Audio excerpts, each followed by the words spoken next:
Muito bem, senhoras e senhores, começando mais um Loucos por Automobilismo, edição número 155. Hoje programa, hein? Programa quente aqui para falar desse grande prêmio da Itália. O Adalto não queria nem falar de Fórmula 1 de MotoGP. Eu que convenci ele aqui e nós vamos falar no finalzinho, mas é claro que a gente vai falar muito sobre o GP da Itália, a vitória do Daniel Ricciardo, hein?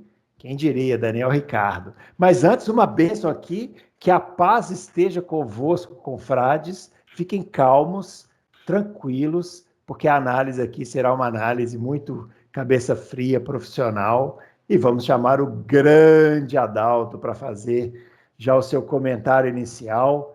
Adalto, eu queria fazer um convite para você. Eu acho que a gente podia pegar os xingamentos que foram direcionados a você, aí depois pegar os xingamentos que foram direcionados a mim e a gente fazer uma espécie de xingamentos award aqui no final do ano, uma premiação assim, o mais ofensivo, o mais fofo, o mais agressivo, o mais criativo. E aí a gente faz no final uma premiação e manda um prêmio para aquele confrade, né?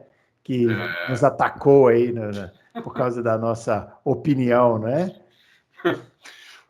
Senhor Bruno Aleixo, o meu destaque inicial é Hosana nas alturas. Hosana. Que a paz esteja convosco. Ele está no meio de nós. Isso aí. Muito bem. Não precisa falar mais nada, né? Aí agora vamos chamar o Fábio Campos, que também está aqui, para falar do. Hoje nós vamos falar da vitória do Daniel Ricciardo. Você quer coisa mais satisfatória, né, do que isso, né? E a gente comentou, o Fábio falou aqui, eu me lembro que num dos primeiros loucos que a gente fez aqui, quando começou nessa fase, o Fábio falou, olha, a recuperação da McLaren é legal, mas precisa mais. McLaren Mas é que equipe engraçado grande e isso. tal. Eu que falei isso, vocês quase me bateram. Não, calma, fica quieto. Eu tô falando, eu tô fazendo o destaque do Fábio. O senhor falou o senhor falou certo também que a McLaren ia ganhar. O Fábio cobrou da McLaren, falou: a McLaren precisa crescer mais, precisa mostrar mais. E tá aí a McLaren 2 anos depois, vencendo uma corrida, né? Aliás, fazendo uma dobradinha com o Daniel Ricciardo, né? Impressionante. E aí, Fábio? Pois é, Bruno Aleixo, olá para você, olá para o Adalto, olá para os nossos confrades. Pelo que vocês estão dizendo aí, o pessoal está bem, digamos, né, em polvorosa. Chateado, né? Eu acho até um problema, por mais que a batida, a polêmica e a controvérsia movimentem a Fórmula 1 de um jeito que pode até ser considerado positivo.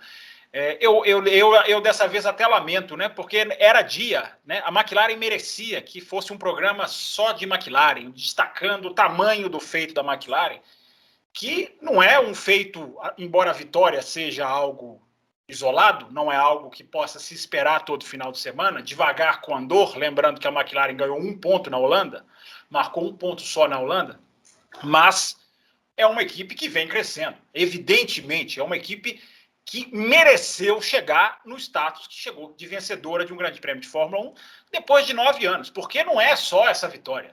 É o Norris que só não fez a pole na Áustria por 48 milésimos, é o Norris das 2 parciais roxas no qualifying de Imola, é o Norris, de novo Norris, que fez primeiro tempo no Q1 e no Q2 antes de bater na Bélgica, e é a equipe que tem aquele que um dia eu chamei de ultrapassador, não é mais, tomara que volte a ser, não está sendo, mas que agora eu vou atualizar o apelido para cão farejador, porque o Ricciardo é um cão farejador. É um cara que, quando fareja a vitória, é outro piloto. Quando sente o cheiro de vitória, é outro piloto. Esse é o destaque para começar, Bruno Aleixo, embora acho que não vai ser esse o destaque do programa, porque teve uma batidinha, porque nada mais foi do que uma batidinha. E aí nós vamos discutir essa batidinha no nosso Loucos de hoje. Rapaz, olha, vou te falar, viu? Tem gente falando até em tentativa de homicídio aí. Já entrou na seara jurídica a situação. Mas a gente vai falar mais para frente. Não se esqueça de seguir a gente no Twitter, tá aparecendo aqui, ó. O meu @BrunoAleixo80, o do Fábio @CampusFB e o do Adalto @AdaltoReis. E não se esqueça do joinha no nosso vídeo, não se esqueça de se inscrever no canal, compartilhar o conteúdo aí para ajudar a gente aqui a fazer mais e mais coisas aí para vocês. Bom, vamos começar falando da Fórmula Indy, tô brincando. Vamos falar da... O cara quer apanhar, o cara quer apanhar. Vamos falar do Grande Prêmio. Descobre teu endereço, hein, Bruno? Oi? Os caras descobrem teu endereço. Meu filho, aqui eu vou te falar, tem gente que não quer me ver vivo por muito tempo, não. Ó, vamos falar do Grande Prêmio da Itália. Eu queria falar rapidamente, antes da gente entrar na questão da corrida, do acidente, né? Queria propor aqui uma discussão rápida sobre a questão da classificação e da corrida de classificação, né? Ou classificação sprint, ou corrida sprint, sei lá, chame como você quiser. Tivemos aí a segunda experiência, não é? E assim, eu, Bruno, achei um pouco, continuo achando uma experiência chata. Você continua achando uma experiência pouco atrativa. Embora a sexta-feira, de fato, tenha ficado muito mais movimentada e interessante, né, para quem vai ao autódromo na sexta-feira. O que vocês acharam dos treinos aí? Começa aí, Fábio. Eu começo? Vamos lá, Bruno. Eu acho o seguinte, antes da sprint começar em Silverstone, eu me lembro de vir aqui no Loucos por Automobilismo e dizer que, para mim, o efeito desse formato seria mais evidente no domingo do que no próprio sábado. Né?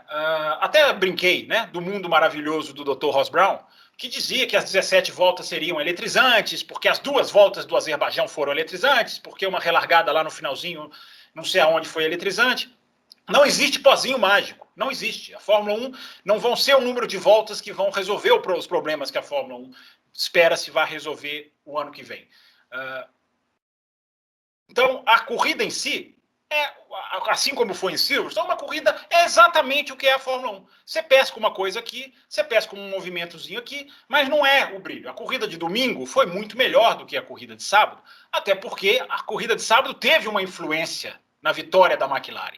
O desenho da vitória da McLaren passa muito pela corrida de sábado. Tem muita coisa, Bruno Aleixo, que eu acho que pode ser, digamos assim, ajustada, trabalhada e corrigida. Mas o formato é muito superior para se jogar fora. É muito superior. A sexta-feira é outra coisa, o sábado é muito melhor. Né? Esse treino livre 2 do sábado de manhã não tem razão nenhuma de existir, você pode até tirar. Tem coisa para se trabalhar, mas a diferença, simplesmente pelo fato de existir uma sexta-feira, sem essa pasmaceira que é a sexta-feira normal, ela vale o formato. Agora, para melhorar a sprint, tem que melhorar muita coisa na Fórmula 1. A sprint não é um pozinho mágico. E aí, Adalto? Olha, nós até publicamos, eu não lembro agora se foi sábado, domingo de manhã, eu não lembro agora. Até publicamos o seguinte, parece que eles conversaram lá, tem uma ideia surgindo lá, que eu adorei, que seria a seguinte, a sexta-feira continua igual, agora, como está agora, né, com a classificação mesmo na sexta-feira, e essa classificação da sexta-feira ia servir para a corrida de domingo. No sábado, eles fariam uma corrida com o grid invertido, baseado na tabela do campeonato, não na classificação de sexta-feira, baseado na tabela do campeonato, né? E com mais pontos, porque os pilotos acham que é o seguinte, só dando ponto para primeiro, segundo e terceiro, os caras que estão de sexto para trás não veem muita vantagem em se arriscarem para não ganhar nada. Entendeu? Porque o cara que chega em quarto, o cara que chega em 20º, não ganha um ponto. Entendeu? Então, é uma ideia que... inclusive, os pilotos não acham ruim essa ideia, porque a outra, os pilotos não queriam.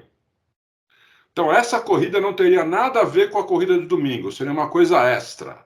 Seria uma coisa extra, com mais pontos, não falaram quantos pontos, ou para quem, ou quantas posições ganhariam pontos, não falaram isso, porque parece que é uma ideia embrionária. Ali, então, eles querem...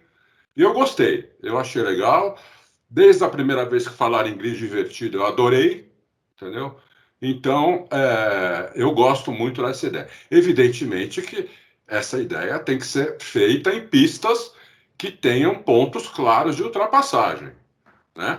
Senão não adianta nada, mas eles sabem disso, não falaram isso lá, mas é lógico que eles sabem disso, né? Fizerem isso em pista que não dá para ultrapassar, não vai acontecer nada na corrida, entendeu? Eles têm que escolher 5, 6 pistas com pontos claríssimos de ultrapassagem para fazer isso. Eu acho muito legal essa ideia. Muito bem. Mas e essa agora que está rolando? A que rolou como foi no sábado? Essa agora, eu acho que tem pouca volta nessa corrida. Porque é o seguinte, em 17 voltas, o pneu ainda tá bom, o freio ainda tá bom, o carro tá bom. Entendeu? Então, é muito difícil a gente conhecer na Fórmula 1 como conhece, né? Sabe a dificuldade de ultrapassagem que existe lá, sabe que o carro precisa começar a piorar mais do que o outro, para o outro conseguir ultrapassar, ou precisa arriscar demais, entendeu? Então, fica difícil. Em 17 voltas, 16 voltas, não acontece isso. Então, eu acho que eles deviam fazer uma corrida, no mínimo, se eles não quiserem mudar totalmente, no mínimo mais longa. Em vez de fazer um terço, faz metade, entendeu? Porque daí você vai ter pneu acabando, freio acabando, vai ter um monte de coisa que hoje não tem, entendeu? Então, acho que aí seria... E dá mais pontos também, não só para primeiro, segundo e terceiro. Eu acho que eu daria até o 9º, até o 6º. Eu faria aquela tabela antiga da Fórmula 1, que o primeiro ganhava 9 pontos, o segundo 6, lembra daquela tabela? Eu faria aquela tabela lá, entendeu? Para essa corrida de curta de classificação, e faria ela metade do tempo e acabaria com o treino livre da manhã, que não tem razão de ser mesmo. Fábio falou bem, não tem nenhuma razão mais de ser esse treino. Ele não vale para nada. Esse serviu só para o Carlos Sainz dar uma pancada lá, né, e detonar a Ferrari. Deixa eu complementar aqui com uma coisa. Primeiro, explicando para quem está chegando agora, né? Estou falando aqui dos meus comentários de Silverstone pré-sprint. Tem muitos ouvintes chegando, se juntando, como diria aquele narrador, né? As pessoas vão se juntando ao Loucos por Automobilismo. Por que eu disse que o domingo pode ser mais beneficiado do que o sábado? Porque é justamente a ausência da sexta-feira.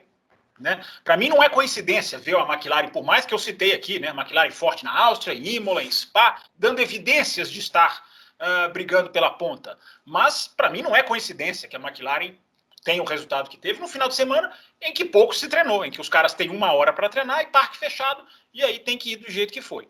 Agora, o que eu mudaria, Bruno Aleixo, eu sei que essa não foi a sua pergunta, é o qualifying Q1, Q2, Q3 em Monza. Em Monza. Esse qualifying não dá certo em Monza. Isso eu queria comentar também. Que dá aquele engarrafamento, né? Fica essa filaiada de gente querendo pegar vácuo, equipe sacrificando o piloto para dar vácuo pro piloto preferido, ou seja, o cara tem um qualifying completamente estragado. Quem me conhece sabe que eu não sou obcecado por segurança. Segurança não vem em primeiro lugar na Fórmula 1, vem em todos os quesitos da nossa vida. Na Fórmula 1, se vier em primeiro lugar, na Fórmula 1 nem larga. Mas a Fórmula 1 está brincando com a segurança nessa pista. Os caras ficam parados, tem uma câmera on-board do Verstappen, que ele se aproxima na segunda chicane de carros parados praticamente na pista. No dia que um carro encher a traseira de outro, vai sobrar para a arquibancada. Não pode. Esse sistema não funciona em Monza. É pior, é mais perigoso do que Mônaco. Então, eu acho que para Monza, eu faria uma volta só, eu faria algum outro estilo de qualifying, porque essa história de que os caras ficam lá a 5 por hora, esperando para dar tempo, e o outro cara vem quente atrás, enfim, tomara que isso não dê problema um dia. Isso é fácil de resolver, hein? Super fácil de resolver. Falamos isso aquela vez, acho que há 2 anos atrás. Box vai fechar 5 minutos antes de acabar o treino. Acabou o problema. Não acaba o problema, Adalto, porque eles vão sair para a pista e vão continuar querendo pegar junto, pegando vácuo. Esse é o problema. Eles vão querer continuar pegando vácuo. Sim, mas se você sai se você fecha o box 5 minutos antes, você obriga os caras a fazerem a volta no tempo. Não, mas o problema não é o tempo. O problema é que eles querem ficar juntos uns dos outros. Para pegar vácuo. Eles ficam caçando ali para ver quem... Mas aí não tem jeito, isso aí não tem jeito. Tem. Eu lanço aqui a campanha pela volta da classificação de 2003. Um de cada vez na pista, vai lá. Eu sou a única pessoa no planeta que gostava dessa classificação. Não. Eu gostava também. Will Bueno. O tempo me deu Will Bueno razão. também defende. Will Bueno do Botequim GP também defende. O tempo E, Bruno, me deu razão. Eu defendo só em Monza, porque o qualifying Q1, Q2, Q3, para mim é um show. Com a Fórmula 1 mais competitiva, vai ser melhor ainda. Agora, em Monza, eu defendo, solta uma volta lançada e pronto, porque os caras... É o seguinte, Bruno, as simulações da Mercedes indicavam 7 décimos de potencialização no vácuo. Os caras não vão desprezar 7 décimos. Não vão. A única maneira de você fazer eles desprezarem 7 décimos é proibir o cara de estar um atrás do outro. A Fórmula 1 tenta e não consegue implementar, porque eles colocam um limite mínimo de volta. O piloto tem uma porcentagem, 1,45, 1,43, eu acho, esse final de semana. Os caras não podem andar abaixo disso, acima disso, né? E os pilotos não respeitam. É impressionante, os caras não estão nem aí. É perigoso mesmo. Bom, vou começar a falar da corrida, né? Que é o que interessa, né? Chega desse papinho, vou começar a falar da corrida. Bom, o Ricardo tomou a ponta na largada, né? E foi embora. Depois, aí teve a primeira disputa entre Verstappen e Hamilton, que foi naquela segunda variante lá. Como chama? Variante de la Rodia. De la Rodia, que foi muito parecido com a disputa que eles tiveram em San Marino, né? Em Imola, que o Hamilton ficou por fora e acabou recolhendo, né? Cortou caminho na curva, só que ele perdeu tempo, o Norris tomou posição e ficaram os dois ali perseguindo a McLaren, né? Mas esse foi o primeiro encontro dos dois, Adalto. E aí? Não, então, eu acho o seguinte, eu queria analisar o final de semana do Hamilton, que para mim foi decepcionante. Mas o final de semana dele começou mal na sexta-feira. Começou mal na classificação, quando ele saiu para a segunda tentativa do Q3 atrás do Bottas, simplesmente não pegou o vácuo do Bottas. Entendeu? Então, eu já não entendi isso. Como é que ele sai atrás do Bottas e não pega o vácuo do Bottas? Deixa o Bottas ir embora, né, e não pega o vácuo dele. Então, começou aí os problemas do Hamilton, que ele já não fez a pole. Quem fez a pole foi o Bottas, né, que teoricamente estava ali, saiu na frente para dar vácuo para ele. Né? Pode até não ter sido combinado isso, mas se sai o Bottas e o Hamilton atrás, o Hamilton tem que aproveitar isso para pegar o vácuo do Bottas. E ele não aproveitou zero vácuo. Então ele não fez a pole e o Bottas fez nessa volta a pole. Super volta, fez a pole e o Hamilton chupando o dedo. Foi segundo, quando tinha que largar na pole na corrida curta de classificação. Né? Aí na corrida curta de classificação ele larga mal pra caramba, né? Perde um monte de posição e evidentemente que não conseguiu recuperar nenhuma, porque as McLaren são é um míssil na reta, né?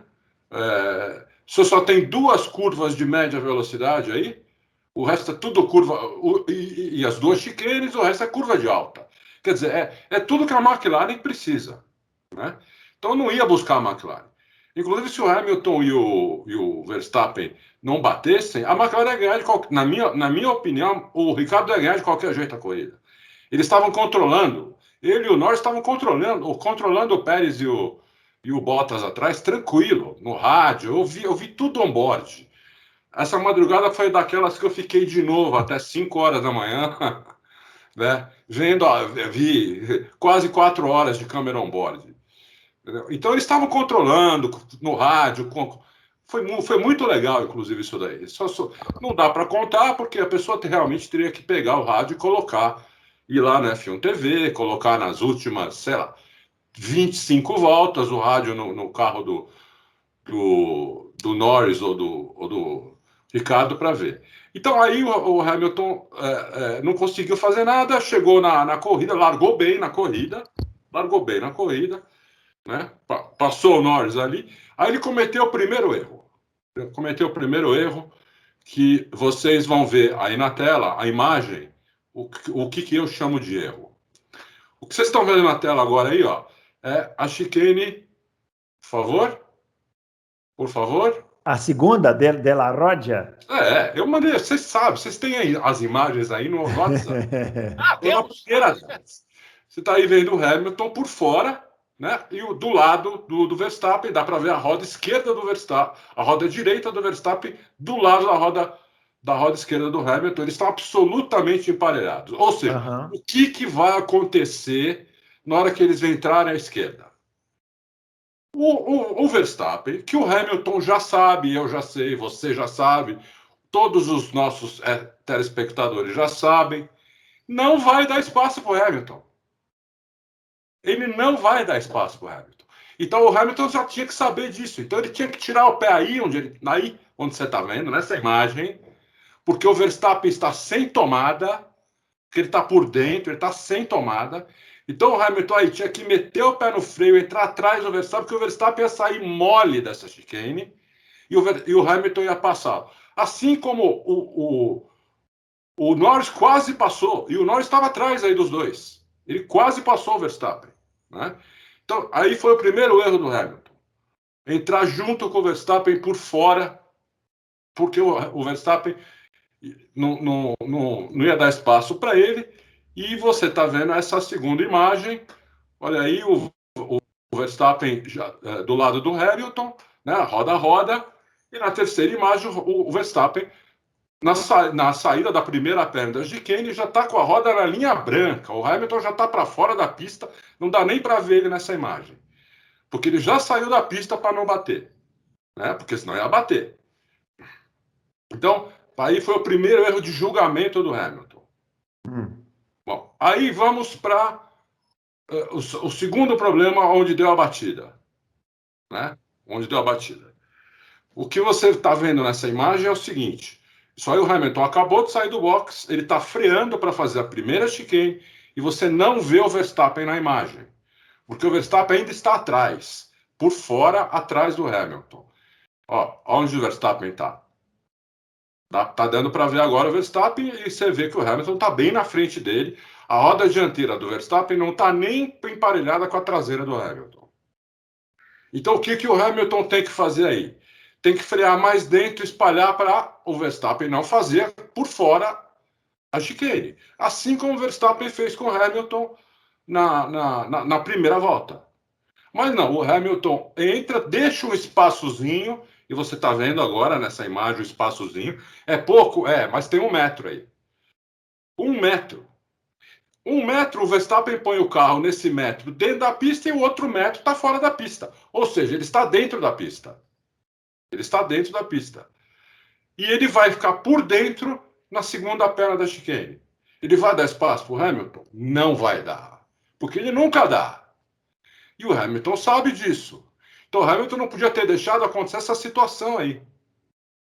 Então ele deixou acontecer essa situação, e aí o que nós tivemos, você está vendo uma imagem do Verstappen do lado, exatamente como eu falei, metade do carro dele está na pista, metade está fora, e aí bateu. Pum! Bateu, e quem se deu mal, os dois saíram da pista? Os dois não marcaram ponto? Os dois. Quem se deu pior? O Hamilton. Porque essa pista era para o Hamilton ganhar a corrida, né? Passar o Verstappen na classificação, que era a chance dele de ter alguma chance de ser campeão esse ano. Entendeu? Ele agora tem mínimo. A chance dele ser campeão esse ano é mínima, depois disso. Mínima. Então, para mim, analisando friamente, foi um final de semana bastante decepcionante do Hamilton, com vários erros de julgamento da parte dele.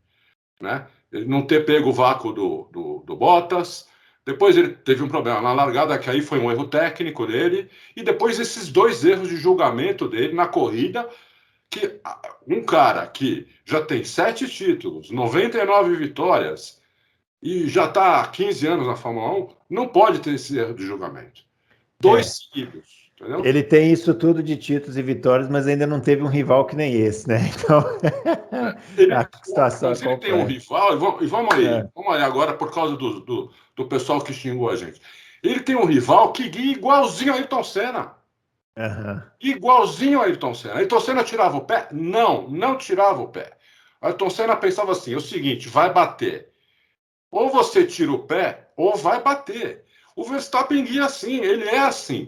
Então não adianta ficar, mas ele é mimado. Não tem nada de mimado, o cara é assim. O Hamilton sabe disso. Então ele não pode se colocar em situação onde ele vai se dar mal. Entendeu? Porque para passar o Verstappen, ou você põe por dentro, ou você passa ele na reta. Você não vai passar o Verstappen por fora, e se você dá o lado direito para ele, ele vai passar você, senão ele vai te jogar para fora da pista. Se está certo ou errado, isso é outro caso. Eu não estou dizendo se está certo ou errado. É outro caso. Eu só estou dizendo como guia o Verstappen, qual é a mentalidade dele. E não vamos esquecer que é igualzinha a mentalidade do Ayrton Senna, cujo 90% dos fãs de automobilismo tem o Ayrton Senna como ídolo. Entendeu? O Fábio até, chamando agora o Fábio já para entrar nessa análise do acidente, o Fábio colocou uma coisa no Twitter dele que eu achei muito interessante, que na hora eu vi, mas parecia tão óbvio que eu nem me preocupei em chamar a atenção, mas às vezes a gente precisa chamar a atenção para o óbvio, que é o seguinte, o Verstappen fez a curva, né? Ele virou o volante para a direita e depois virou o volante para a esquerda, ele não jogou o carro para cima do Hamilton, né? Ele não bateu no Hamilton de propósito. E aí, Fábio? Entra nessa discussão, já avançamos, já passamos Bruno. Já passamos da largada. Vocês não combinam pauta. Fazer a curva ali do lado. Isso, exatamente. Ele não podia fazer a curva do lado. Ele tinha que ter saído da pista. Sair da pista, o Hamilton tinha que ter tirado. Mas ele não tentou sair e pegou aquela salsicha lá, quicou na roda do Hamilton? Não, reto. Que nem o Pérez fez, que depois não devolveu a posição. Esse nós vamos falar depois. Vai lá, Fábio. Então tinha que ter forçado o Verstappen a fazer isso e não forçou. Vai lá, Fábio. Vocês não combinam pauta antes, dá para perceber. A gente combinou, mas o Adalto abriu o DRS, que eu posso fazer? Ele abriu o DRS, acertou o MGUK lá e foi embora na reta. Esses dois são muito engraçados. Eu falei antes do programa, eu falei, vou fazer uma análise aqui do final de semana do Hamilton, tem até imagem. Aí na hora eles... imagem? Não foi isso, é porque a gente ia falar primeiro. Isso a gente sabia. O que eu tô rindo é que o Bruno perguntou assim: fala da primeira chicane. Fala da chicane 2, da primeira volta. E a gente já chegou na bandeirada. Não, aí depois da entrevista, depois da corrida, o Daniel Ricciardo. Mas vai, Fábio, fala aí. Não, tem muita coisa para falar, eu só falei do Hamilton. Vamos lá, vai. Bruno, você quer que eu fale da manobra, da batida? Né? Vamos continuar nessa toada aí. Vamos continuar nessa toada. Bruno, eu acho o seguinte, Bruno, as pessoas misturam muito o contexto, né? Quem está envolvido, por que está envolvido, o que já aconteceu no passado, e eu sinto que as pessoas têm uma certa dificuldade em analisar a manobra, simplesmente olhar a manobra, né? Eu sempre sugiro às pessoas, principalmente as mais exaltadas, que substituam mentalmente Verstappen e Hamilton, que são as duas bolas da vez, substitua ali naquele acidente por Latifi e Giovinazzi. Né? Exatamente o mesmo acidente, o cara vai, quica na zebra, o carro sobe em cima do outro. Ninguém estaria nem comentando, ninguém estaria fazendo grandes juízos, ninguém estaria, como você disse aí, chamando ninguém de assassino, ninguém estaria entrando nessas paixões. Né? Eu acho que a gente vive um momento que não é só do automobilismo. Eu ouvi você escreveu lá no Twitter respondendo para alguém assim, que você não entende a cabeça do fã de Fórmula 1. Né? O fã de Fórmula 1 é um microcosmo que a gente trabalha. Né? O problema para mim é maior. Eu não consigo entender as pessoas, o mundo, as cabeças. A Fórmula 1 acaba sendo a reflexão porque é o nosso objeto de análise. Né? A gente vive num momento, eu acho que as pessoas estão super complicando as coisas. As pessoas o overcomplicated em inglês, né? As pessoas super complicam análises, né? Teve um cidadão que veio lá no meu Twitter dizendo que o Verstappen merecia ser punido porque a vetorização dos movimentos indicados pela matemática colocaria os dois carros na brita mesmo sem a zebra. Né? Então, assim, como eu era, enfim, como eu fui, né? Eu tento manter um mínimo de educação, embora eu confesso para vocês, eu tô com muito pouca paciência para cara que não sabe argumentar, que não tem a menor, o argumento base dele é zero, eu não tenho paciência, eu realmente ando bloqueando meio a esmo, porque eu não tenho paciência para certo nível de análise. Eu não sei se eu já estou velho, se a Fórmula 1 é que está, né, suscetível às discussões. Eu sei que está difícil, Bruno Aleixo. Eu vejo o incidente como eu coloquei resumido lá em 280 caracteres. Né? Se não tem a zebra, é outra história. É completamente diferente. Podia bater, podia capotar, podia acontecer qualquer coisa. Ou podia, o que eu acho, é só o meu achismo, podiam os dois contornar a curva, mesmo se tocando, mesmo se empurrando um pouquinho aqui, outro ali, e ir disputar a freada lá na variante de La Rodia. Então, Bruno Aleixo, uma coisa que eu até estou colocando no Twitter agora, que vai um pouco na linha do que o Adalto falou, é que a roda direita do Verstappen está na pista o tempo inteiro. O tempo inteiro. Em nenhum momento a roda dianteira direita do Verstappen sai da pista. Ou seja, ele está na pista. Ele está no direito dele de brigar pela posição. Ele não tinha que recolher, na minha visão, cortar a chicane. Não é essa para mim não é a FIA para mim passou essa mensagem. O Verstappen, corta a chicane. E aí a gente vê o que a gente faz, se devolve, se não devolve. Para mim, cortar chicane é o último do último recurso. E, para mim, não chegou lá. Como vocês disseram, o Hamilton deixou ali um espacinho que a roda do Verstappen estava na pista. Com o carro na pista, isso para mim faz toda a diferença na hora de você analisar se pune ou não pune, porque o cara estava na pista. Por isso que eu fui contra a punição também. Sim, não é que o cara corta a chicane e dá no meio do outro. Não, o cara está com a roda na pista. Na hora da punição, isso faz toda a diferença. Então, ele quica na zebra, pipoca na zebra, chacoalha na zebra, porque a zebra é alta. Ele perde o controle do carro. É a foto que você se referiu que eu coloquei. O Verstappen está com o volante quase todo virado. Não é todo, porque esses carros viram o jogo de direção, a caixa de direção é impressionante. Mas o cara está lá com a mão virada para a direita. O cara está tentando fazer a curva. O carro dele quicou. Ele não pode ser culpado porque o carro dele quicou numa zebra, mesmo estando na pista. Na tecnicalidade do regulamento, ele estava na pista. Ele não saiu da pista totalmente. Então, Bruno, se não tem a zebra, para mim não tem esse tipo de acidente, que foi, claro, amplificado porque o carro sobe em cima do outro.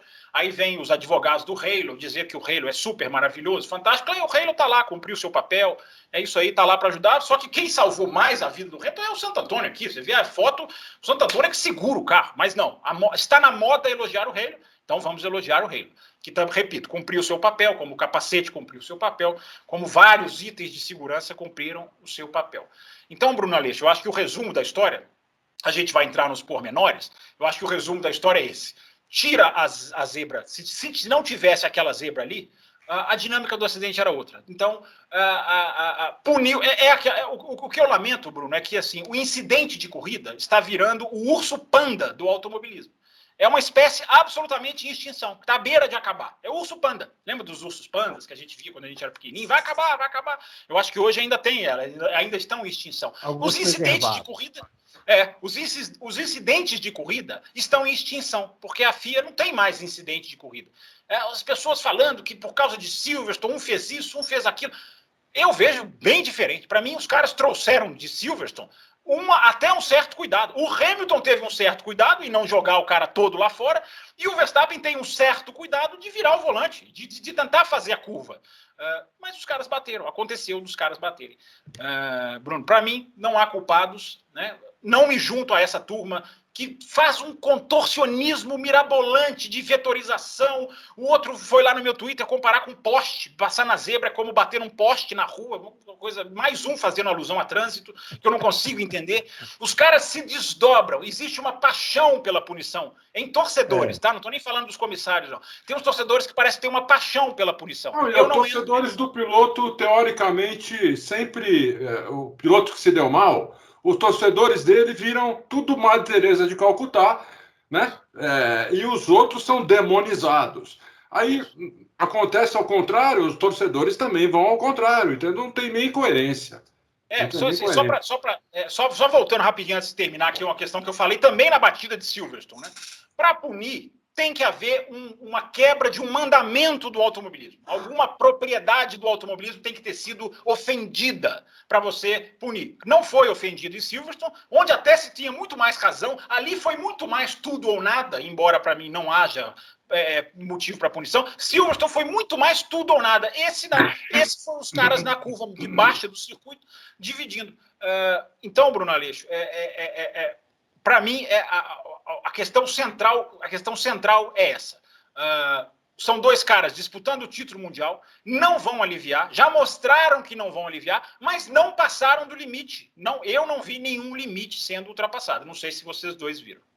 O que eu acho só, assim, que eu até fiquei pensando depois, é o seguinte: primeiro, né, Monza é uma pista em que o DRS faz pouca diferença, né?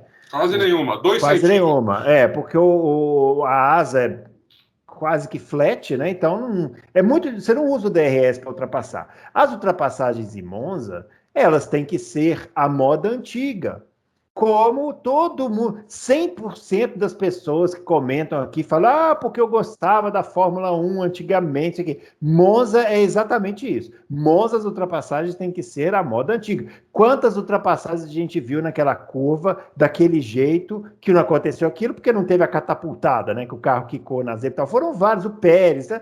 Foram várias ultrapassagens ali que aconteceram isso, porque a ultrapassagem tem que ser forçada. Agora, imagina você ao Verstappen, você teve um pit stop lamentável, você sabe que o seu carro não tem velocidade suficiente para ganhar da Mercedes naquela pista, como o Adalto lembrou aí. Aí você está vindo na pista a milhão na reta. Você vê o seu adversário saindo do box com o pneu frio. O Verstappen vai fazer o quê?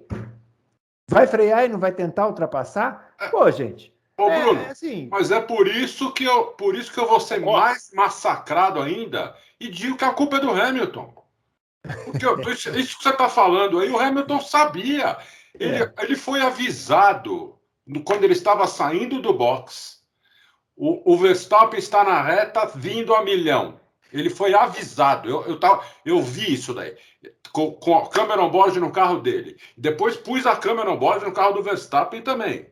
Tanto é que essas imagens que vocês viram aí, tudo de câmera on-board que eu assisti. Eu te entendo, porque quando aconteceu o acidente em Silverstone, eu falei do Verstappen também. Eu acho que o Verstappen foi inocente. É lógico. Ele podia ter embarrigado a curva. A curva foi dele? Não foi dele. Mas ele podia ter embarrigado a curva, ele ia perder a posição, mas depois recuperava. O Hamilton podia ter esperado? Podia, depois recuperava. Eu discordo, hein? Não, agora, o Verstappen vai deixar de tentar naquele momento, com o cara com o pneu frio.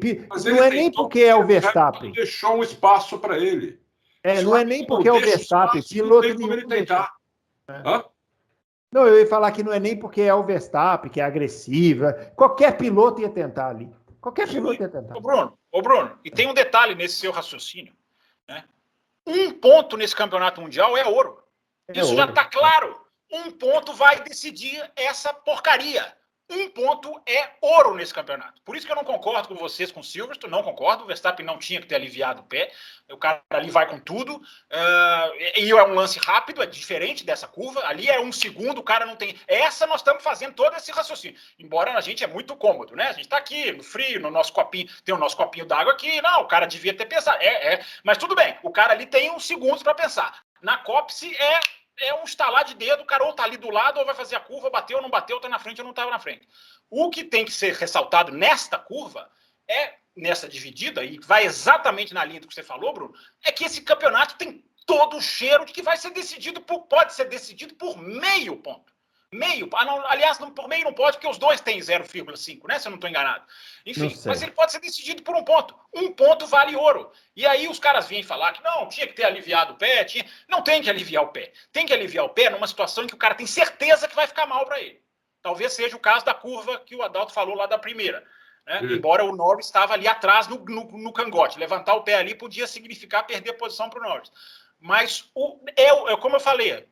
Levantar o pé ou cortar a chicane, para mim é o último do último recurso. Nós não chegamos lá no último dos últimos recursos porque os dois estavam na pista. Os dois tinham espaço na pista. Ô, Fábio, o Verstappen forçou o Hamilton a esse último recurso na primeira volta. Ele forçou o Hamilton, porque ele não deixou 0 de pista para o Hamilton. Ele pôs a roda dele na faixa branca, não tinha nenhuma pista para o Hamilton, entendeu? Sim. Então o Hamilton teve que sair da pista. O Hamilton não fez a mesma coisa com ele na hora que deu o acidente. Por isso que eu estou insistindo tanto, que eu acho que o Hamilton foi ingênuo. Eu não esperava isso dele, entendeu? Ele é um cara que precisa pôr a faca nos dentes, entender que o Verstappen é diferente dos outros. Ele é um cara muito agressivo, entendeu? Ele não aceita a ultrapassagem por fora. ele vai tentar sempre, então ele não pode se colocar em posição onde ele se dê mal, e ele se colocou 2 vezes nessa posição. Eu queria lembrar o fã de Fórmula 1 que fala que gosta da Fórmula 1 antiga, que a Fórmula 1 era bom antigamente, parará, parará, parará, parará, isso que a gente ouve todo dia. Seguinte, de 2010 para cá, de 2010 a 2021, foram 9 campeonatos de carta marcada. 9 campeonatos de carta marcada. Foi 2011, 2013, 2014. Eu coloco 2014 porque, embora tenha tido uma primeira rivalidade entre Hamilton e Rosberg, depois daquela batida dos dois na Bélgica lá, a Mercedes deu um jeito de apaziguar o negócio e o campeonato acabou na mão do Hamilton facinho. 2014... Não, mas os dois foram para Abu Dhabi com chance, né? Aquela corrida mas dobrada. Mas no meu critério aqui, falta ainda para ser considerado um campeonato. O critério está acima de todos os nossos. Exatamente, muito obrigado. Aí teve 2015, 2017, 18, 19 e 20. Foram campeonatos, foram 8, né? Eu contei 9, mas foram 8. Eu sou de humanas, né? Tudo bem, acontece. Foram 8 campeonatos de cartas marcadas, em que nada aconteceu. Que a gente sentou aqui, em 2019, a gente sentou aqui para fazer o Loucos para Automobilismo e falou assim, quando é que o Hamilton vai ser campeão? Exato. E ficamos aqui apostando. 2020, a mesma coisa, quando é que o Hamilton vai ser campeão? 2018 foi a mesma coisa, 2017 a mesma coisa, e agora existe uma disputa de título entre 2 pilotos com o mesmo nível de pilotagem, que não estão dispostos a ceder 1 milímetro, porque, como o Fábio falou, 1 ponto faz diferença, e vocês estão aí reclamando que bateu, que não sei o que, vocês querem o quê? Então, que volte a ser cartas marcar? É isso, então? Porque hoje teve um ouvinte que falou assim, para mim, não, eu prefiro que tenha disputas como foi aquela de 79 entre Arnoux e Villeneuve. Arnoux e Villeneuve bateram roda 5 vezes, e se catapultasse Arnoux e Villeneuve, ia parar na arquibancada. O que voasse. Então, gente, sinto muito, o campeonato está muito disputado, aproveitem. Deixa de ser chato, aproveita o negócio. Fala, Fabio. Tá. Não, é porque eu vou falar a mesma coisa que o Bruno Aleixo, em outras palavras, mas exatamente a mesma coisa que ele está falando. É porque eu não sinto, ao Bruno Aleixo, as pessoas se divertindo com a Fórmula 1. Exatamente. Eu sinto que as pessoas têm um ódio que é destilado na hora do toque. As pessoas jogam a frustração, não sei se do Twitter, da vida dela. Tem uns que são nível fraquinho mesmo, né? Tem aqueles caras que pensam com metatarso, né? Com a falange, são aqui as partezinhas do dedo. Com sovaco, eu usava a pensa com sovaco. Sim, mas a grande maioria, e eu tenho certeza que a grande maioria dos nossos ouvintes, às vezes julga na raiva. Ele quer destilar uma raiva, né? Por isso que eu falei, existem os advogados de punição, porque os caras têm uma vontade de defender a punição, que ele quer concordar com a punição? Ok, não tenho nenhum problema com isso, vamos discutir, debater Silverstone com gente lá no Twitter em alto nível, discordando, cada um dando a sua visão, ok. Mas eu vejo algumas pessoas ir para uns argumentos para defender a punição, né? Igual o cidadão lá que me falou, da vetorização das leis da física. É uma paixão por defender a punição. Eu entendo que a Fórmula 1 educou essas pessoas ruins, porque o excesso de punição cria, sim, uma geração de pessoas acostumadas com esse pensamento. O pensamento race control, ele entra, sim, na cabeça das pessoas, Bruno Aleixo. Nós estudamos isso juntos, na sala da faculdade. Né? É a teoria expositiva, é a teoria que você vai assimilando o seu inconsciente, aquilo que você está assistindo, mesmo que o seu consciente não queira. Então, Bruno Aleixo, para falar exatamente o que você falou, em outras palavras, as pessoas não se divertem. A batida do Verstappen com o Hamilton foi uma batida tosca, foi uma batida boba, que os carros pipocam em cima do outro. Mas a batida é tão boba, e as pessoas, não porque o assassino, não porque a linha, a vetorização... Parem de super complicar, vamos curtir um pouco do automobilismo e vamos tentar analisar com um pouco de distanciamento, pelo menos nós 3, vamos tentar aqui. Eu curti pra caramba a vitória da McLaren, entendeu? Isso, vamos falar agora da vitória da McLaren, chega dessa batida. Meu vídeo de domingo foi metade dele falando só da McLaren e olha, tem muita... Dá para fazer só um programa inteiro sobre essa corrida da McLaren, porque eles iam ganhar a corrida de qualquer maneira. É isso que eu queria falar. Eu concordo com você. Eu acho que talvez não fizesse a dobradinha, mas o Ricardo ganhava. Olha, faria uma dobradinha. O que aconteceu ali foi muito engraçado. Depois que estava o Ricardo em primeiro e o Norris em segundo, o Norris reclamou no rádio, ó, ele está muito devagar e os caras estão chegando, entendeu? Os caras estão chegando. Aí, o que a McLaren falou? O que a McLaren fez? Em vez de mandar o Norris ficar atrás, ou mandar o Ricardo dar a posição para o Norris, falou, Ricardo, acelera, campeão. Acelera, porque os caras estão chegando. O Ricardo ele obedeceu na hora, ele entregou na hora. Na volta seguinte, ele já abriu meio segundo do Norris. Aí o Norris começou a abrir também do Pérez, que estava atrás. E eles começaram a controlar. Aí o engenheiro da McLaren falava para o Norris, agora você põe na posição tal. Opa, ele chegou um pouco, agora põe na posição tal. O Ricardo, faltavam umas 4 voltas para acabar, 3 voltas para acabar. Ricardo, os caras estão chegando de novo. Ricardo foi e fez a melhor volta dele na última volta, a melhor volta da corrida, e o Norris fez a melhor volta dele também na última volta. Quer dizer, eles estavam sobrando. Eles estavam economizando o pneu, economizando o freio, estavam sobrando.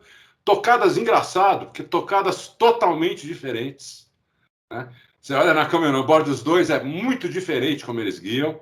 Né? Mas dá certo em Monza, deu certo as duas, porque por causa exatamente disso. Só tem lá 2 curvas de média, entendeu?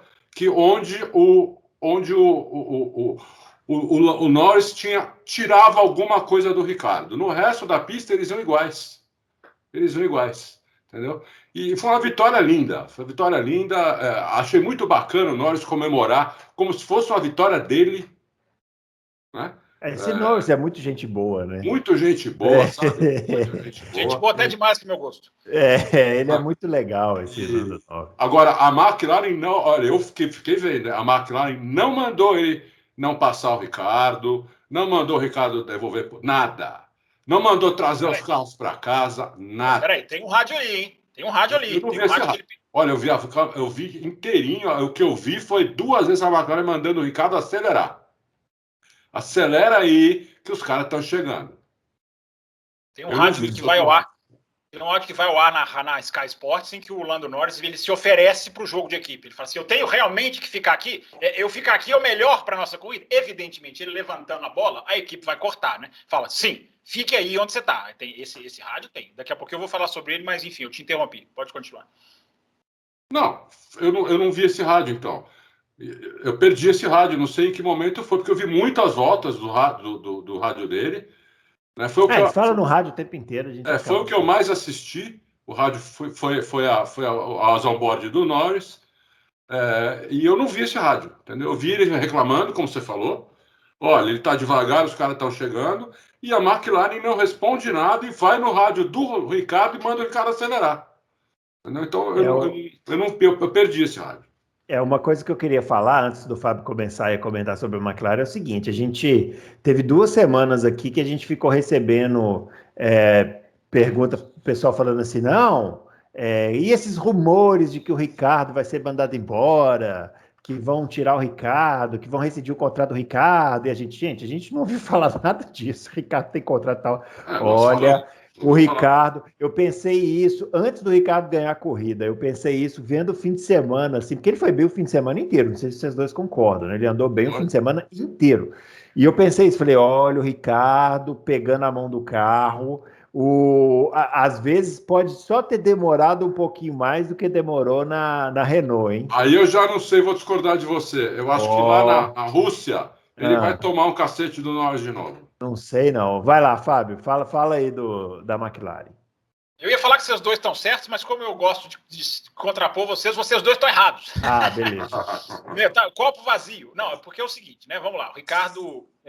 o Bruno tem razão de que é uma atuação técnica muito forte, mas o Adalto tem razão se a gente lembrar que na Holanda ele nem pontuou. Né? Então, assim, é um espaço muito pequeno para cravar uma recuperação técnica, estou dizendo. Né? Então, assim... Tem que vir mais pistas para se consolidar. É o que eu falei no começo do programa. É impressionante como esse cara muda quando ele tem chance de ganhar uma corrida. Basta assistir China 2018. O que esse cara fez na China com a Red Bull? Porque ele tinha chance de ganhar uma corrida. Basta ver o único dia em que ele não sorriu, porque ele é igual o Coringa, né? Ele tem o sorriso dele é pregado aqui na cara. O único dia em que ele não sorriu é a vitória de Mônaco, que a equipe tira dele, porque erra lá o pit stop na Red Bull em 2016. Então, é um cara que quando ele tem um cheiro, por isso que eu brinquei do cão farejador, para rimar com o ultrapassador, né? Por isso que ele é o cão farejador, porque quando o Ricardo tá ali, numa briga, com chance, o cara vira um monstro.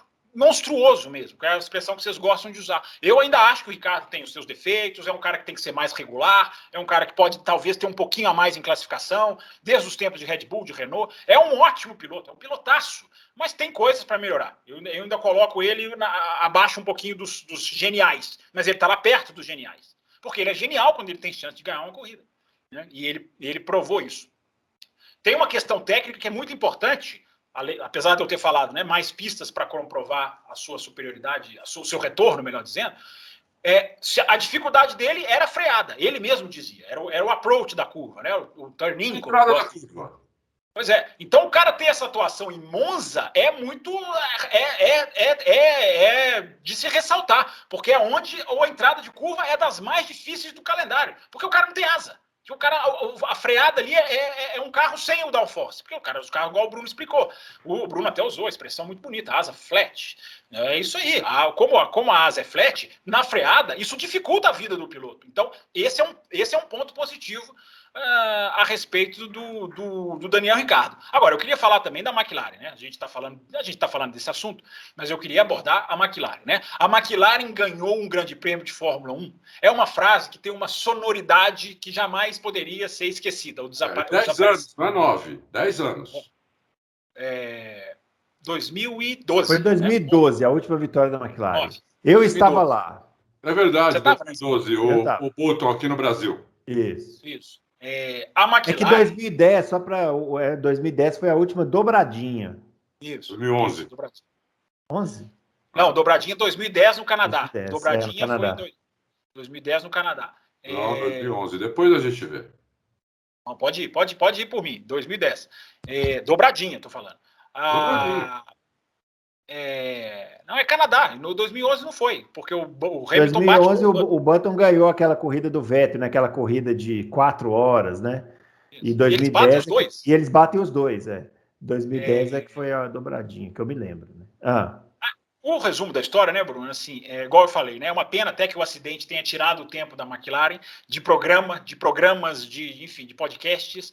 A McLaren não pode ficar uma década fora do alto do pódio. Não pode, porque a McLaren é muito grande. É bom para a Fórmula 1 as pessoas poderem ver a McLaren ganhando. A McLaren é importante. A Fórmula 1, que amassou a sua história, jogou parte da sua história no lixo, deixou morrer Tyrrell, Brabham, deixou morrer tanta equipe. Hoje, você imagina, né? Eu estava aqui já pensando em 2022, né? Se Ferrari e Williams chegam para brigar por vitória, isso é muito valioso. Se juntam a McLaren brigando por vitória, isso é muito valioso para a Fórmula 1, porque essas equipes são a cara da Fórmula 1. É diferente você ver a AlphaTauri ganhar a corrida, a Alpine ganhar a corrida, a Racing Point, na época com esse nome, ganhar a corrida. Agora chegou a vez da McLaren. E o impacto é muito maior, porque é a McLaren, né, Bruno? Então, assim, a equipe que vem... Eu vou até dar um depoimento pessoal, né? Não gosto muito de ficar dando depoimentos pessoais, não, mas vou dar um depoimento pessoal, porque é muito simbólico de Monza, né? Eu estava em Monza em 2015, fui na corrida, estava sentado ali na curva 1, que é o lugar onde eu sempre quis ficar, porque a curva 1 acho que está mais do que justificado, né? Está mais do que explicado, a curva 1 é o lugar para ficar. Mas enfim, na verdade Monza, qualquer lugar que você ficar é uma delícia. E eu me lembro ali, Bruno Aleixo, está sentado ali em 2015, a corrida começa, aí depois da confusão da largada tudo se ajeita, né? Como normalmente é. E eu me lembro de estar sentado na arquibancada, passa o pelotão inteiro, vai, passa Sauber, e passa todo mundo, e os carros desaparecem. Sentado na arquibancada, você olha para a direita, e os carros desaparecem lá na curva grande, quando eles começam a fazer a curva grande, onde, aliás, teve uma ultrapassagem do Norris esse final de semana, belíssima, sobre o Leclerc. Pela grama, né? Pela grama. Isso, a ultrapassagem belíssima. Então, até aquela hora ali, você vê o carro quando você está sentado na curva 1. E eu me lembro de ver o pelotão todo sumir ali na curva 1, olhar para o relógio, olhar para o céu, e aí passam as duas McLarens. Assim. Eu me lembro muito de olhar dessa cena, Button e Alonso, de falar assim, gente, que coisa absolutamente triste, né? Que coisa catastrófica. Você vê o pelotão inteiro passar, você dá ali uns 10 segundos e vem as duas McLaren se arrastando, mas se arrastando. Então eu lembrei muito disso pelo simbolismo de Monza, né? Por ter sido em Monza essa cena, que se repetiu em outros lugares. GP2 Engine veio, inclusive, acho que foi nesse ano mesmo, né, no Japão. Mas, enfim, eu me lembrei muito disso, Bruno Aleixo. Aquela equipe que se arrastou, que se brigou ainda até 2018, ainda ficava no Q1. Ela e o Williams, McLaren e o Williams ficavam no Q1, a maioria dos qualifiers de 2018. E essa equipe veio se reestruturando. Nós falamos aqui desde os primeiros loucos em 2019. Esses caras estão trazendo gente boa, esses caras estão fazendo contratação certa, esses caras estão se reestruturando. Então, Bruno Aleixo, não é coincidência. E, principalmente, o que eu mais gosto na McLaren. Piloto para pilotar a McLaren, meu amigo, é performance.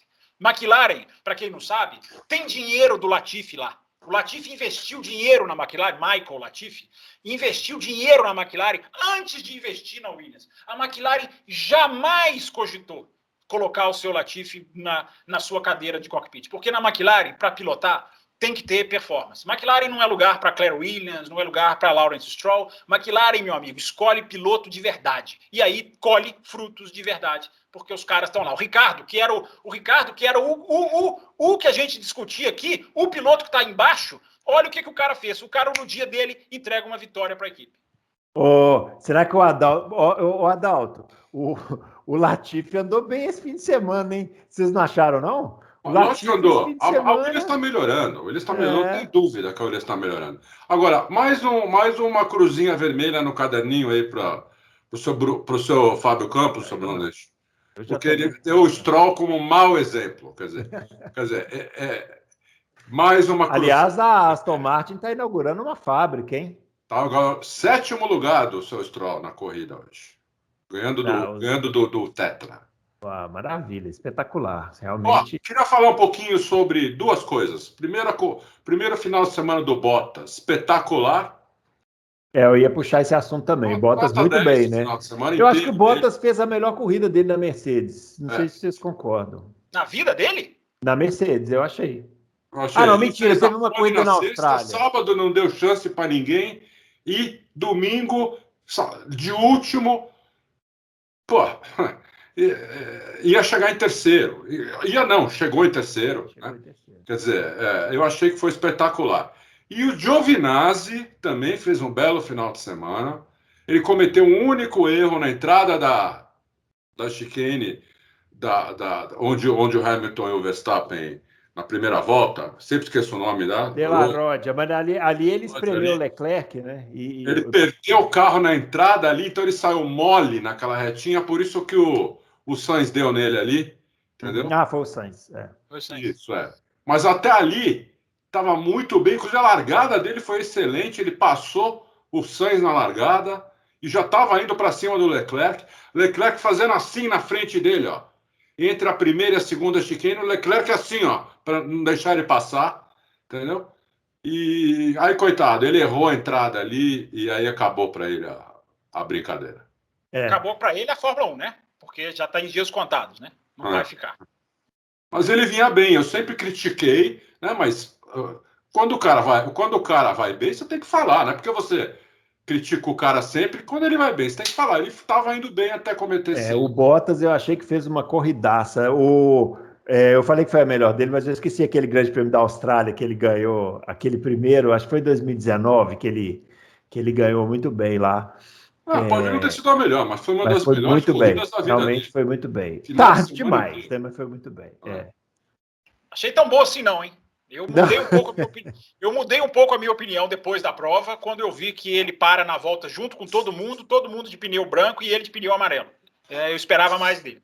Tudo bem, ele vem engolindo o pelotão ali, na hora que ele está chegando na 4ª colocação, que é onde ele terminou, depois pegou a posição lá do Pérez, né? Aliás, meu Deus, né? De onde a Red Bull tirou que o Pérez não seria punido, não dá para entender. Eu acho, como disse... Mas a Red Bull, não foi o Pérez que fez aquilo? Porque o Pérez... Mas a equipe é que instrui, a equipe é quem fala, devolve aí, entendeu? Mas será que não falou? Tinha feito a mesma merda no sábado. O Pérez, sabe o que acontece com o Pérez? O Pérez, ele tem uma característica que ele sempre teve na carreira, continua tendo, que é o seguinte, parece que o cérebro dele desliga em situações limites, assim, ele ele não consegue pensar. Ele foi lá e fez a ultrapassagem por fora da pista. Estava errado. Até uma criança. O Francisco viu que estava errado. Ele olhou e falou: papai, tá errado. Ele nunca falou uma palavra, mas esse dia as primeiras palavras dele, ele olhou e falou: papai, o Pérez vai ser punido se ele não devolver a posição. Falou desse jeito, com essa dicção. Eu falei assim: tá vendo? Ele vai ser punido. Todo mundo sabia. O Pérez não devolveu a posição. Eu falei: meu, o que ele está pensando? Acho que desliga o cérebro. Não, aí é a equipe. Quem tem que vir no rádio e falar devolva a posição é a equipe. Aí eu coloco a equipe. A equipe foi pior que o Pérez, porque a equipe diz que perguntou isso pro controle de corrida lá pro Michael Masi. O Michael Masi falou que o Christian Horner é um mentiroso, que não perguntou nada, que ele sugeriu. O Michael Masi falou: olha, eu entrei lá e sugeri para a equipe mandar o Pérez devolver a posição. Né? Sabe o que aconteceu? A McLaren, eu acho que foi o Paul de Resta na Sky da Inglaterra, eu acho que ele matou a questão. Eu acho que a McLaren tentou comprar a punição, que é você abre 5 segundos. Que hoje em dia na Fórmula 1 você compra a punição. Né? Se você vai tomar 5 segundos, você abre. A Red Bull, Você abre os 5 segundos, você comprou a punição. Eu acho que o raciocínio da Red Bull foi esse.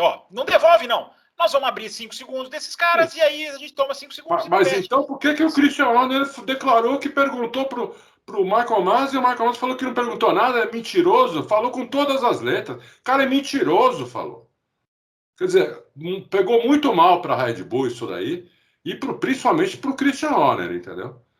Porque como é que eles faltam uma dessa? Eles podem ter perguntado. Assim. Eu acho que o Christian Horner não vai chegar e falar assim: nós tentamos pagar a punição com o tempo. Né? Eu acho que deve ter havido diálogo mesmo, independente do que foi, de qual foi o desfecho. Mas, enfim, a questão não é a gente achar. A questão é que o Michael Masi declarou que ele não perguntou nada e ninguém da Red Bull perguntou nada e que ele sugeriu que o Pérez devolvesse a posição e que não teve resposta da Red Bull. A Red Bull não falou nada, ficou muda no rádio. Agora... eu acho que eles aí isso reforça, que para mim eles tentaram comprar a punição, tentar abrir 5 segundos, vão embora e depois, se derem punição, não vai fazer diferença nenhuma. Agora uma coisa que eu queria falar, e voltando um pouco na questão do acidente, né, é que vai ter reclamação, né, muita reclamação e tal, e o Christian Horner falou, não, isso foi um acidente de corrida e tal. Que postura mais... engraçada, né, para dizer o mínimo, porque lá em Silverstone a Red Bull deu aquele chilique, né, aquele piti, porque foi uma tentativa de assassinato muito perigosa e tal. Agora foram os primeiros, não, isso é um acidente de corrida e tal. Já fez uma palhaçada lá, a Red Bull, depois colocou o Pérez num carro lá para mostrar para a FIA, falou que tinha uma prova irrefutável. A prova não, lá em Silverstone que eles fizeram. Quer dizer, a Red Bull está me decepcionando, entendeu? Porque já era para estar 50, 60 pontos na frente, tá atrás como equipe e só está 5, 6 pontos na frente o Verstappen, entendeu? Por quê? A Red Bull, eu acho que você tem que... O Verstappen é funcionário da Red Bull, certo? Ele é funcionário da Red Bull. Não importa se ele ganha 50 milhões ou 1 milhão, ele é funcionário da Red Bull. Tem a hora de você elogiar teu funcionário e tem a hora de você cobrar. Entendeu? Tem os dois momentos. Então não adianta a Red Bull ficar com essa palhaçada desde Silverstone até agora e quando eles tinham que estar na frente no campeonato e o Verstappen com 40, 50 pontos em cima do Hamilton. E não, ele está aí com 5 pontos, entendeu? Eu ainda acho que ele vai ser campeão. Eu acho que se ele não for campeão, a zebra. Eu não sou otimista que nem vocês, que acham que vai ser decidido lá em Abu Dhabi. Eu acho que não. Eu acho que o Verstappen vai decidir isso rápido. Nas próximas pistas, a Mercedes vai apanhar dele, entendeu? E na Rússia já podia estar 50 pontos agora, entendeu? E não está. Tá atrás. Impressionante como eles estão fazendo tudo errado. Né? A Mercedes corre o grande risco de sair da Rússia líder do campeonato, porque a Mercedes o Hamilton já é líder. Não, o Hamilton Estou dizendo assim, o piloto da Mercedes, eu coloquei errado. O piloto da Mercedes, para mim, o Hamilton, tem a chance de sair da Rússia líder, porque não só o Verstappen toma essa punição, que eu discordo completamente, de 3 posições, como fica para mim, tá evidente que a Red Bull vai trocar o motor agora, porque vai aproveitar que já está com uma punição e vai trocar o motor, senão mas a Mercedes vai precisar trocar o do Hamilton também, sabia, né? A gente falou isso aqui no Louco semana passada, né? A Mercedes estuda fazer isso, não é nem por questão de problema, é por questão de motor com giro máximo. Os caras querem motor com giro máximo, sem a vida útil, né? Desgastada, digamos assim. Mas eu acho que a Red Bull, a Mercedes, eu não sei quando vai fazer, mas para mim a Red Bull é líquido certo que vai trocar agora, porque vai tomar uma punição agora. Mas, o Fábio, sabia que o Hamilton é o único piloto Mercedes que ainda está no terceiro motor? Os outros todos já trocaram. O Hamilton é o único. O Bottas era o Hamilton e o Bottas. O Bottas trocaram do Bottas agora, né? O do Hamilton eu tenho certeza que eles vão trocar. Não sei quando, mas eles vão trocar. Mas você está falando das equipes clientes também? Da equipe clientes também. Não, Aston Martin não. Aston Martin não pagou punição ainda, não. A Aston Martin pegou um motor anterior. A Aston Martin estava no terceiro motor. Esse terceiro motor da Mercedes, ele tá tendo vazamento. Aí a Aston Martin, o que fez? Falou, não vamos arriscar. Voltou para o segundo motor. O Leclerc fez isso no final de semana. Mas o segundo motor do Hamilton está comprometido. Ele não tem como voltar. Nem para o primeiro, nem para o segundo. Se ele trocar motor, tem que ser um novo. Entendeu? Eles vão trocar. Provavelmente eles vão trocar. Eu não sei quando eles vão trocar. A questão daqui 2 semanas, né? Rússia, né?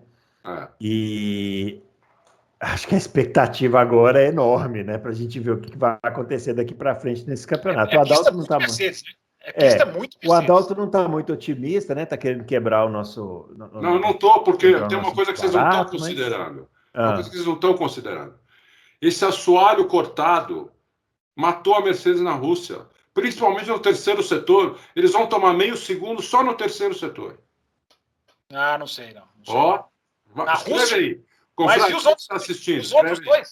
Os outros dois setores são bem baixos. Eu acho que a Rússia ainda é mais Mercedes do que a Red Bull. Mas, enfim. Vamos lá, vamos ver. Aí, não sei. Eu acho que o campeonato vai se estender. Eu acho que não é nem questão de otimismo. Se o campeonato chegou até aqui, é um feito o campeonato chegar até aqui tão próximo, né? Porque eu vi um jornalista, não vou lembrar quem, porque faz muito tempo que eu li esse texto, de um jornalista inglês, e ele falando, né? A gente adora campeonatos longos, mas a chance de campeonatos serem decididos no final em campeonatos longos é muito menor, porque você tem que contar cada vez mais com uma série de sorte. É verdade. Então, assim. Então, quando você tem um campeonato... Por isso que os campeonatos da década de 50, disse ele, eram tão decididos e espremidos, porque eram 8 corridas. Então, a chance de você, em 8 corridas, ter um bolo muito mais junto, é uma matemática interessante que o jornalista... Sim, mas é verdade. Muito bem pensado. Então, assim, se nós chegamos até aqui com esses caras tão engatilhados, para mim, eles vão engatilhados até o final. Mas, é claro, alguém pode se desgarrar a qualquer momento. Eu só torço, Bruno Aleixo, para o campeonato não terminar em batida. Só torço. Embora a chance aumente. Nossa. A cada dia a chance é maior desse campeonato. Eu fico imaginando aqui o que vai ser se acabar em batida esse campeonato. Vou falar uma coisa. Se o Hamilton tem que ter aprendido agora. Se ele não aprendeu, ele vai tomar outra do Verstappen. Ele tem que ter aprendido agora. Teve um cara que fez um comentário lá que foi assim: o Verstappen está... Como é que é? O Verstappen está brincando de ativar o modo Hamilton de 2016 e tal. Eu falei assim, olha, demorou. Que isso eu respondi para ele, eu falei assim, demorou para o Hamilton acionar esse modo, hein? Demorou. Se ele não meter sangue nos olhos, faca na boca, ele vai perder feio pro Verstappen. Porque o Verstappen não tá nem aí, o moleque, não tá nem aí, entendeu? Só sei que a gente... Vamos passar para os outros assuntos aqui agora, mas a edição de quinta-feira, você que quer fazer pergunta na quinta-feira, eu sugiro que você vá bem cedo lá na página. Bem porque cedo. Eu não sei não, viu? Acho que a internet não vai segurar a quantidade de perguntas que vão aparecer. Vocês ainda não estão aceitando a pergunta do YouTube, não? Como é que é? Desculpa. Fala, Fábio.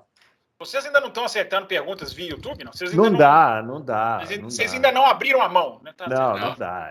Quem quiser fazer pergunta, vai na página do Auto Race. Não custa nada, pessoal. Não custa nada. Vai lá e faz a pergunta. Preguiçosos. Bom, vamos falar então agora das outras categorias, né? A gente já falou bastante da Fórmula 1 aqui. Começando pela Fórmula Indy. Antes de falar qualquer coisa sobre o GP de Portland da Fórmula Indy, Adalto, eu queria mandar um abraço para o Jackson do blog da Indy, que está lá em Portland. Nossa, olha, vou falar para você. Parece um pinto no lixo. Eu como jornalista que a gente milita aí no automobilismo, então eu fiquei até emocionado, viu? O cara tá lá, tirou foto com o Roger Penske, fez live com os pilotos. Ele tá, olha, mas tá. Fábio, Bruno, não é para qualquer um tirar foto com o Roger Penske. Não é. E assim, merecido, né? Muito merecido, porque eu vou falar, o trabalho que o Jackson faz aqui no Brasil pela Fórmula Indy, eu acho que não conheço nenhum no mundo. Aliás, ele tirou foto. Aqui, né? Já veio aqui. Aliás, Adalto, já que ele foi à porta e ele vai. O Nishan deve saber isso, depois ele pode confirmar aí. O Nishan é o empresário, né? Ele é o empresário do Jackson. Ele pode confirmar aí para nós se o Jackson vai nas próximas. Eu acho que vai nas próximas corridas. Mas aí, presença garantida. Tem que ir, é tudo rodada seguida, é tudo nos próximos 2 domingos. Presença garantida aqui no Loucos por Automobilismo até o final do ano, hein, Jackson? Tem que contar pra gente. Vocês não convidam ninguém, vocês são os verdadeiros clubes do Bolinha. Eu tenho que pedir senha para entrar aqui, os caras não convidam. Senhora, vou te falar, viu? Mas, bom, lá na Fórmula Indy, então, GP de Portland, a vitória do Alex Palou, reassumiu a liderança do campeonato, né? Tá com quantos? 25 pontos na frente do Pato O'Ward. O Pato O'Ward teve a chance porque ele largou em 7º. E a primeira volta da corrida, naquele S lá de Portland, né? Teve Os caras da Fórmula Indy, eles também não têm muito juízo, né? Não sei se vocês viram o vídeo da largada, mas as freadas ali na primeira curva de Portland são uma coisa absolutamente insana. Todo mundo, de alguma maneira, bateu. O Rossi tocou no Dixon, aí saiu, foi para fora da pista e tal. Eu sei que nessa história todo o Pato O'Ward saiu de 7º para 1º, e com vantagem ainda. Podia ter ganhado a corrida e ia ficar tranquilo para o campeonato, mas aí acabou perdendo terreno e nas estratégias lá, perdeu a corrida para o Alex Palou, que venceu e abriu vantagem no campeonato. Faltam 2 corridas, né? Então, realmente, mas está muito apertado. Oi? Laguna Seca, que vocês dois adoram. Laguna Seca e depois a última em Long Beach. Esse ano vai ser a última etapa em Long Beach. Onde eu guiei lá com uma van. Você já contou essa história aqui. A gente já lamentou muito pelos passageiros dessa van. Vamos falar do... Pro Aleixo, deixa eu contar rapidinho uma passagem do que aconteceu no treino da Fórmula Indy, da transmissão da NBC. Eu confesso que eu não consegui assistir. Aliás, só para você saber, o Jackson tirou foto com o Paul Tracy também. É isso, eu ia contar justamente o que eu ia contar o caso aqui agora. Não sabia que o Jackson estava lá, estava acompanhando a transmissão da NBC, porque para eu acompanhar uma corrida no domingo, eu me obrigo a acompanhar o Qualify no sábado. Eu não consegui acompanhar a corrida no domingo, mas consegui cumprir o sábado. E tem um momento na classificação no sábado que a câmera lá do dirigível, né, na Índia é dirigível, não é helicóptero, né, filma, né, ali no intervalo entre Q1 e Q2, ali que também tem na Índia, é um pouco diferente, mas enfim, tem essa mesma nomenclatura. Eles filmam uma pistinha que tem ali em Portland, de kart, ali no circuito de Portland. E é uma pistinha de kart oval. É um kartzinho oval, né? Os caras têm uma cultura de oval impressionante, né? Os caras... Era um kartzinho carenado, assim, parecendo um minizinho mesmo, assim, eu tô chamando de kart aqui, mas talvez nem seja tecnicamente. O engraçado é que tinha uns 8, assim, ó, e na hora que a transmissão coloca lá, tem um que passa por cima do outro, assim, dá aquela batida e roda e entra pai na pista para ajudar o filho. Aí o narrador da NBC, o Lee Diffie, vira e fala assim, tem muito de Paul Tracy nessa manobra aí. It's a Paul Tracy movie. Aí o Paul Tracy pega o microfone e fala assim, é isso aí, garoto. Tenta por fora, tenta por dentro. Não deu, tenta por cima. Por cima, exatamente. que para quem acompanhou o Paul Tracy, nós três acompanhamos muito, é a cara do Paul Tracy. Cara do Paul Tracy. Eu só discordo, eu só acho uma coisa. Se não dá, tenta por cima. Foi engraçadíssimo. Só que o Paul Tracy, ele pulava as 2 etapas anteriores, né? Ele não ia nem por dentro nem por fora. Ele já ia por cima logo e vamos embora, né? Muito bem. Vamos falar vamos falar da MotoGP também, Fábio, que teve uma vitória do Francesco Bagnaia. Eu não sei falar o nome, não. Pode dizer. Bagnaia, isso aí. Isso, Bagnaia. Não, Bruno, vocês ficam aí elogiando o Grande Prêmio da Itália. O Grande Prêmio mesmo foi o da MotoGP, enfim. Mas brincadeiras à parte, na verdade foi uma corrida até morna, até as últimas 3, 4 voltas. E aí as últimas 3, 4 voltas entram para mim na história da MotoGP. Né? São 3, 4 voltas para você comparar com Laguna Seca 2008, para você comparar com Barcelona 2009, 2 provas épicas da MotoGP, porque é aquela que o cara passa, o outro não tá nem aí, passa na outra curva, aí vem a outra curva, o cara vai e passa. Enfim, um verdadeiro duelo, que já aconteceu nessas 2 corridas que eu citei, e que a gente viu nas 4 últimas voltas dessa corrida se repetir. Marc Marquez versus Pecco Bagnaia. Pecco é o apelido dele. Então, foi fantástico, foi maravilhoso. Os caras trocando curva. O Marc passou a prova inteira no estilo Marc Marquez pré-acidente, né? Estudando o cara, sem querer atacar. Ele fez muito isso, né? Em 2019, antes dele cair. E aí, na hora que o Marquez decide ir para o ataque, pensei eu, pronto, vai atacar, vai embora, é o Marc Marquez daqueles velhos tempos, embora tecnicamente não seja, e o Marc Marquez deu uma declaração forte nesse final de semana para a imprensa espanhola, disse assim, eu sou agora um piloto normal, eu não sou o piloto, neste momento eu não sou aquele Marc Marquez, não sou mesmo, sou um piloto normal. E inclusive ele disse uma coisa, né, salvar quedas, que era uma das marcas do Marc Marquez, sem trocadilho, né, ele chegava a botar o ombro no chão e conseguia não cair, uma coisa absurda, assim, você fala, onde que esse cara tá amarrado, que ele evita quedas. Esse ano ele não faz isso mais, depois que ele arrebentou o ombro. Ele tem 18 quedas. É o piloto com mais queda no ano. E ele não correu as 2 primeiras etapas do ano. Então, assim, o cara tá caindo demais. Não caiu nessa corrida. Promoveu uma belíssima briga com o Bagnaia, que se deu melhor, para surpresa de muita gente. Porque o Bagnaia nunca tinha vencido uma corrida de MotoGP. Recebeu toda a pressão do Marc Marquez. Repito, são 3, 4 voltas as últimas para se assistir, emoldurar, pregar coloca nesses iPad, porque são fininhos, dá para pregar na parede e deixa ele rodando eternamente como se fosse um quadro, porque entrou para a história. A antológica, a troca de posição deles até a última curva da última volta, com a vitória primeira na vida do Francesco Bagnaia da Ducati. Muito bem, é isso aí. Vamos chegando ao final. Fala, Dal. Antes de acabar, eu quero fazer um registro aqui do seu Bruno Aleixo. Opa! Um elogio, inclusive, porque a coluna dele, que ele publicou ontem, está não é neste momento, antes de começar a gravação, tinha 35.552 visualizações, 339 comentários. Eu achei que você fosse falar 35 mil visualizações, 34 mil xingamentos. Mas agora, bem por aí. ele não faz publicidade, poxa, ele estava ausente da coluna por motivos, né, franciscanos, e ele voltou e não anunciou que voltou, tem que anunciar que voltou, então a coluna está de volta. Eu coloquei lá. Sem anunciar, 35.552 visualizações. Parabéns, seu Bruno. Muito obrigado, fico muito feliz e eu gostaria de encerrar o programa dando um recado aqui para os confrades, pegando aí o que o Fábio falou. Pessoal, curtam a Fórmula 1, gente. A gente não sabe o que vai ser da Fórmula 1 no ano que vem. A gente espera que continue tendo, que seja um campeonato até melhor do que o que esse ano foi. Mas a verdade é que o histórico da Fórmula 1 não é bom. A gente ficou aqui falando, olha, vai ser campeão tal corrida. Então agora a gente não sabe nem quem vai ser, nem quando. Aproveitem. Não fica brigando, xingando e matando quem está só analisando o que aconteceu, não. Porque acidentes acontecem, né? Sempre aconteceram.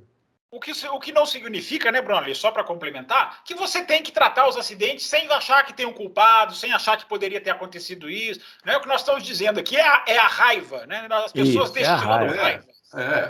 Vamos discutir. Pode concordar e discordar com a batida, né? Mas enfim.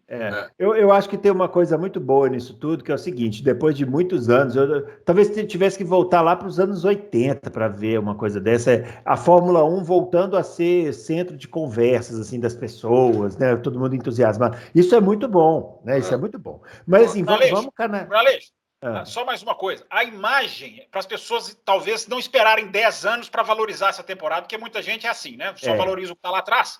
Valoriza agora. A imagem, para mim, minha opinião, a imagem do carro do Verstappen trepado em cima do carro do Hamilton é a imagem símbolo desse campeonato. Dificilmente vai ter outra imagem, claro, dependendo do que acontecer. Do mesmo jeito que está lá na história, a imagem de 89, Senna batendo no Prost, batendo no Senna na chicane. Na imagem de 90, Senna batendo no Prost na curva 1. A imagem de 2021, repito, até o momento, vai ficar esses dois carrinhos montados um em cima do outro. Esse é o tamanho da repercussão que esse campeonato vai ter no futuro. Então é isso. Aproveitem aí, vamos com calma. Vamos aproveitar porque a Fórmula 1 está muito legal e a gente estava precisando, né, de passar, de ter esse alívio aí, né, do automobilismo.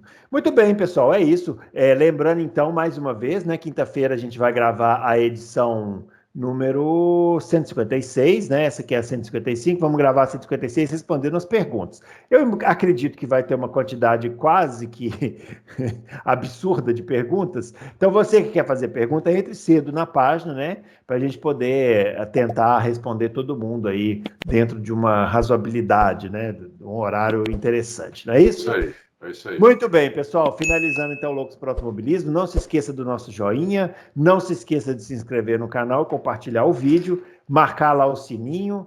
E a gente volta na próxima semana com outra edição, analisando mais um fim de semana e na edição 156 respondendo as perguntas. Grande abraço para todo mundo e até lá. Valeu!